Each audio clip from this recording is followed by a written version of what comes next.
Welcome to Chasing Baseball's Immortals, where I explore the career of every 20th century Hall of Famer while collecting one of their original Playing Days cards. Today I'll be taking a closer look at the career of Don Sutton and his 1966 Topps rookie, a model of durability and precision, and the foundation of one of the longest, most consistent pitching careers of the modern era. Let's get started. Don Sutton was born April 2, 1945 in Clio, Alabama, the son of teenage sharecroppers. He grew up in a tar paper shack during the final months of World War II. His family later moved to Pensacola, Florida, where Sutton became a standout multi-sport athlete at J.M. Tate High School, excelling in baseball, basketball, and football. His strong work ethic, instilled by his father, became a defining trait throughout his life. After a brief stint at Mississippi College, Sutton signed with the Los Angeles Dodgers and reached the majors almost immediately. He debuted April 14, 1966, joining a legendary rotation that included Sandy Koufax, Don Drysdale, and Claude Osteen. As a rookie, he held his own, posting a 12-12 record and leading National League rookies in strikeouts, an early sign of his durability and consistency that would define his 23-year career. Across 16 seasons with the Dodgers, Sutton became one of the most reliable pitchers of his era. He logged more than 200 innings year after year, ultimately winning 324 games, throwing 58 shutouts, and striking out 3,574 batters, which still ranks among the top totals in Major League Baseball history. He led the National League in WHIP 4 times and earned 4 All-Star selections, 1972, 73, 75, and 77, despite never winning a Cy Young Award or throwing a no-hitter. His longevity and precision made him one of the most respected pitchers of his generation. Sutton spent the 80s with several clubs, including the Astros, Brewers, Athletics, and Angels, before returning to the Dodgers in 1988 for his final season. Remarkably, he recorded double-digit wins in every season except 2 across more than 2 decades in the majors. After retiring as a player, Sutton transitioned seamlessly into broadcasting, becoming a familiar voice for multiple teams, most notably the Atlanta Braves. His thoughtful, steady commentary mirrored the same professionalism he displayed on the mound. Sutton was inducted in the Baseball Hall of Fame in 1998, receiving 81.6% of the vote on his 5th ballot. He passed away January 19, 2021 at the age of 75, leaving behind a legacy built not on flash, but on durability, discipline, and one of the most consistent pitching careers in baseball history. Now we'll place Don Sutton in context by comparing his career to a predecessor and a modern counterpart. Sutton built his legacy on durability, command, and year-over-year consistency. Across 23 seasons, he delivered more than 5,200 innings, 324 wins, and a level of reliability that made him a fixture in the Dodgers rotation for over a decade. He wasn't defined by a single dominant peak. Instead, his value came from precision, adaptability, and the ability to take the ball every 4th day and give his team quality innings. His career WAR reflects steady accumulation, a long arc of effectiveness rather than a short burst of dominance. A generation earlier, Early Wynn offers the closest historical match. Wynn's career followed a similar pattern, a long run of durability, a deep pitch mix, and the ability to adjust as the league evolved around him. Like Sutton, Wynn wasn't overpowering in the traditional sense, but he paired competitiveness with command and logged season after season of 200-plus innings. Their career totals, wins, innings, and WAR, set in the same neighborhood, and both pitchers earned their Hall of Fame cases through longevity, adaptability, and sustained value rather than headline-grabbing peaks. In the modern era, Mike Mussina provides the cleanest parallel to Sutton's profile. Mussina blended command, intelligence, and consistency across 18 seasons in the AL East, one of the toughest pitching environments in baseball history. Like Sutton, he rarely missed a turn, rarely had a down year, and consistently delivered above-average production deep into his 30s. Their WAR totals aligned closely, and both pitchers built Hall of Fame resumes on precision, durability, and the ability to evolve as hitters and the eras changed around them. Across these 3 eras, Wynn in the post-war American League, Sutton in the modernized National League of the 60s and 70s, and Mussina in the high offensive environment of the 90s and early 2000s, you can trace a lineage of pitchers defined by command, intelligence, and sustained excellence. Each served as the backbone of his rotation, each delivered value through longevity and adaptability, and each set a standard for what durable, high-level starter can be across eras of the changing game. The 1966 Topps baseball set is defined by its straightforward modern design and production run that followed the company's familiar mid-60s structure. cards were issued in multiple series throughout the season and sold in penny and nickel wax packs, cello packs, and larger rack packs. The final high number run, cards 523 to 598, remains the toughest portion of the checklist, with noticeably lower print runs and more limited distribution. Topps kept the design clean and consistent in '66. Card fronts featured full-color photography, framed by a thin white border, with the team name arched across the top and a simple nameplate on the bottom. The backs used the distinctive peach color, carrying full statistics, a short bio, and a cartoon panel.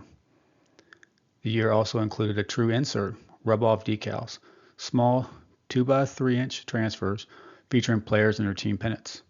A total of 120 rub-offs, 100 players, and 20 teams were inserted into whack packs, giving kids an extra collectible beyond the base cards.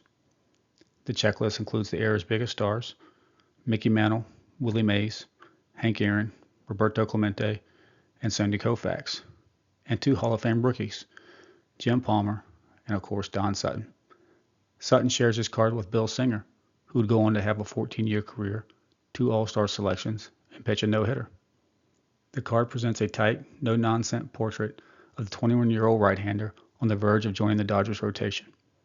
For collectors, typically a PSA 9 will run around $1,800, a PSA 8 around $13, and a PSA 7 around $200.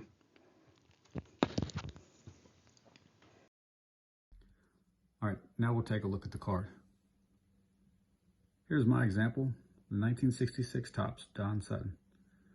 I got this card probably 20 plus years ago on eBay. I probably paid somewhere between $100 to $150, which was my price point then for most of my what I would call larger purchases at the time. It is a very sharp, clean card. It is slightly off-centered since I was not very picky on centering back then as I am now, but still decently centered. The back, that one's back's well centered, fairly bright, and this one is a PSA 7, and I actually like this card. I think it's very underrated. Don Sutton as a player is underrated. A 300 game winner, and you can pick up a high condition rookie of his for a couple $100 from the 60s. I think that's shockingly cheap for Sutton, but he's just an overlooked Hall of Famer that doesn't draw the same attention as many others, but enjoy having this one in the collection, and that completes my Don Sutton run. Now let's check out a few of Don Sutton's more interesting and collector relevant cards. Across his long career, Sutton appeared in dozens of mainstream Topps issues, but the cards that stand out today are the ones that set slightly outside the standard run. The international releases, the tougher regional parallels, and the late career autographs that mark his transition from player to Hall of Fame ambassador. First up, the 1967 Topps Venezuela. Sutton's 67 Venezuelan issue is one of the tougher early career cards of Sutton's. Like all Venezuelan Topps releases, it was printed on soft, dark paper stock and distributed only in South America, where cards were handled heavily and rarely stored in productive conditions. Even low-grade survivors are genuinely scarce, and mid-grade examples are far harder to find than their U.S. counterparts. The design mirrors the 67 Topps card, but the muted colors and rougher stock give it a completely different feel. Next, the 1971 OPC. The 71 OPC is one of the most condition-sensitive cards in his entire playing days. The black borders of the 71 design are notoriously unforgiving, and OPC's lighter, more brittle cardstock makes chipping and edge wear even more pronounced. Because OPC print runs were far smaller than Topps, and because they were distributed in Canada, where storage conditions varied widely. Clean examples are generally tough. High-grade examples are especially difficult, and the card's scarcity comes more from condition challenges than from player-specific demand.